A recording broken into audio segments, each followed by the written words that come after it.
Hi అండి. మా పెళ్ళైన కొత్తలోని కాణిపాకం తిరుపతి వెళ్ళాము. వెళ్తే నాకు ఈ వినాయకుని మీద ఉండిపోయిందండి కాణిపాకంలోని. అయితే అలా గోల్డెన్ టెంపుల్ దగ్గరే కదని అలా వెళ్ళాం. మళ్ళీ వెనక్కి రాలేదు.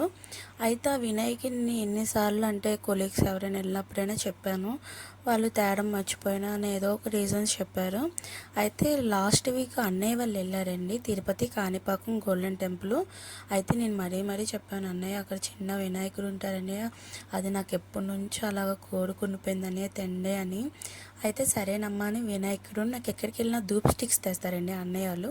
తిరుపతి వెళ్ళినా లేకపోతే కాణిపాకం ఎక్కడి నుంచైనా ఆ 11 ఫేమస్ గుళ్ళకి వెళ్తే అక్కడ ధూప్ స్టిక్స్ అమ్మితే నా కోసం తీసుకొస్తారు.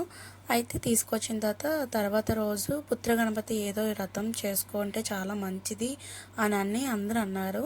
అయితే నేను ఇది ఫస్ట్ టైం చేస్తున్నాను, ఫస్ట్ టైమే వింటున్నాను. అయితే పుత్ర గణపతి అంటున్నారు కదా, అన్నయ్య వాళ్ళు కాణిపాకం నుండి తెచ్చిన వినాయకుడు ధూప్ స్టిక్స్ దీని గురించే వచ్చారేమో, నా గురించి వినాయకుడు అని చాలా మంచిగా అనిపించి చాలా బాగా అనిపించిన తర్వాత ఆ బొమ్మను పెట్టుకొని నేను ఈ పుత్ర గణపతి రథం చేసుకుంటున్నానండి.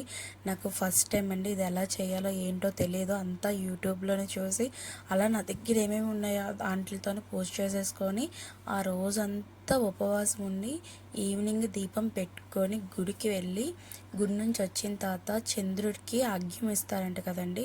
ఒక రాగి చెంబులోని వాటర్ ఫ్లవర్స్ ఇవన్నీ వేసి చంద్రుడికి అర్ఘ్యం ఇచ్చేసి మన కోరిక ఏంటో చెప్పేసిన తర్వాత ఆ రోజు చంద్రుని చూసిన తర్వాత భోజనం చేస్తే ఈ పుత్ర గణపతి రథం అంది సంపూర్ణంగా అయ్యిందండి. నాకైతే చాలా బాగా